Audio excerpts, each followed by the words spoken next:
3. Assalamualaikum warahmatullahi wabarakatuh. Perkenalkan, kami dari kelompok 4 Spikmo Fundamental. Di sini saya bernama dari Gerlin. Saya bertugas untuk mencari kesimpulan dan saran. Nama saya Damardi Cahyana, saya bertugas di bagian hasil penelitian. Nama saya Wafi, saya bertugas sebagai kata penghantar dan kelebihan dan kekurangan makalah. Nama saya Sasabila Muharani, bertugas di bagian metode. Nama saya Neneng Marlina, saya bertugas di bagian pembahasan. Nama saya Auliatul Najwa, saya bertugas di bagian latar belakang. Nama saya Alia Rajab, bertugas dari rumusan masalah. Nama saya Alisa Putih Hilma, bertugas di bagian tujuan penelitian.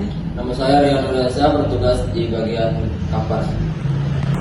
Jurnal ini membahas pengaruh organisasi kemahasiswaan terhadap presentasi belajar mahasiswa program studi pendidikan ekonomi STIKAP NIAS Selatan.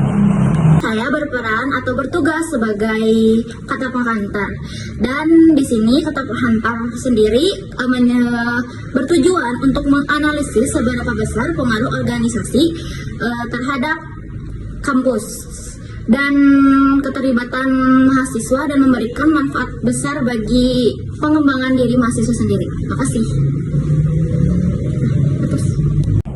Kemudian di latar belakang ada perguruan tinggi berperan penting dalam mewujudkan tujuan pendidikan nasional, salah satunya dengan mengembangkan bakat dan minat mahasiswa melalui kegiatan kemahasiswaan. Kegiatan tersebut membantu meningkatkan kemampuan intelektual dan sikap mahasiswa. Selanjutnya ada rumusan masalah. Yang pertama, apakah pengalaman berorganisasi dan meningkatkan motivasi belajar mahasiswa program studi pendidikan ekonomi STIKAP NIAS Selatan? Yang kedua, faktor-faktor apa yang menyebabkan kegiatan organisasi kemahasiswaan dapat berdampak positif maupun negatif terhadap prestasi belajar mahasiswa?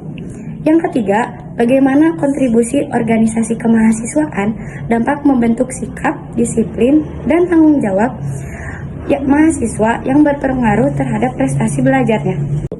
Yang selanjutnya ada tujuan penelitian. Yang pertama, untuk mengetahui apakah pengalaman berorganisasi dapat meningkatkan motivasi belajar mahasiswa program studi pendidikan ekonomi STIKAS NIAS Selatan.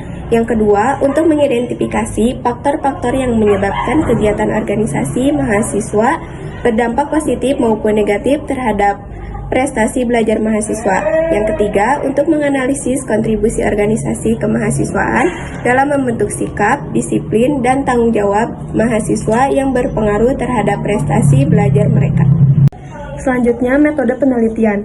Penelitian ini menggunakan pendekatan kuantitatif, deskriptif untuk mengetahui pengaruh keaktifan mahasiswa dan dalam organisasi kemahasiswaan terhadap prestasi belajar di STKIP NIAS Selatan.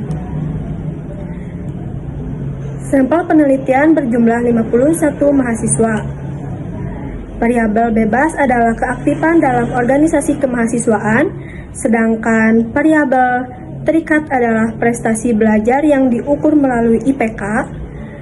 Data dikumpulkan melalui fungsioner dan dokumentasi, kemudian dianalisis menggunakan analisis regresi linear sederhana. Selanjutnya ada hasil penelitian. Penelitian menunjukkan bahwa pengalaman berorganisasi dapat meningkatkan motivasi dan prestasi belajar mahasiswa. Aktivitas organisasi melatih percaya diri, disiplin, dan tanggung jawab. Namun, jika tidak bisa mengatur waktu, prestasi akademik bisa menurun. Jadi, kuncinya adalah keseimbangan antara belajar dan berorganisasi. Selanjutnya yaitu pembahasan. Keaktifan dalam organisasi kemahasiswaan berpengaruh positif terhadap motivasi dan prestasi belajar mahasiswa. Program studi pendidikan ekonomi STKIP NIAS Selatan, mahasiswa yang aktif berorganisasi memiliki kemampuan berpikir kritis, percaya diri, dan semangat belajar yang lebih tinggi. Organisasi memberi dampak positif jika mahasiswa mampu menyeimbangkan kegiatan akademik dan organisasi, karena dapat melatih manajemen waktu, tanggung jawab, dan kerjasama. Namun, jika keseimbangan tidak terjaga, prestasi belajar dapat menurun akibat kurang fokus dan disiplin. Selain itu, Organisasi berperan penting dalam membentuk karakter mahasiswa yang mandiri, disiplin, dan beretika, yang berdampak positif terhadap keberhasilan akademik. Dengan demikian, keseimbangan antara kegiatan organisasi dari studi menjadi kunci utama untuk memperoleh manfaat maksimal dari dalam organisasi kemahasiswaan. Kemudian ada kesimpulannya kita ambil dari keaktifan mahasiswa dalam organisasi kemahasiswaan berpengaruh positif dan signifikan terhadap prestasi belajar. Mahasiswa yang aktif berorganisasi cenderung lebih termotivasi, berpikir kritis, dan bertanggung jawab dalam akademik. Dan dampak positif muncul ketika mereka mampu menyeimbangkan kegiatan organisasi dan studi, sedangkan dampak negatif terjadi jika kurang disiplin. Oke, dilanjut dengan kelebihan dari makalah ini, memiliki struktur yang jelas dan terorganisir dengan baik, rumusan masalahnya terfokus, tujuan penelitian spesifik dan terukur, serta metode penelitian kuantitatif deskriptif digunakan dengan penjelasan yang rinci. Kemudian ada kelemahannya. Makalah ini masih memiliki beberapa kelemahan, antara lain pembahasan yang kurang mendalam dan mengaitkan hasil dengan teori atau penelitian sebelumnya. Kemudian yang disarankan agar mahasiswa ini aktif berorganisasi untuk mengembangkan diri, namun tetapi menjaga keseimbangan dengan tanggung jawab akademik. Kemudian pengurus organisasi perlu menyusun kegiatan yang juga mendukung prestasi belajar, seperti pelatihan dan seminar ilmiah. Terus, pihak kampus serta dosen pembina diharapkan memberi bimbingan dan dukungan agar kegiatan organisasi sejalan dan dengan tujuan pendidikan. Sekian dari kami, mohon maaf bila ada salah ucap. Wassalamualaikum warahmatullahi wabarakatuh.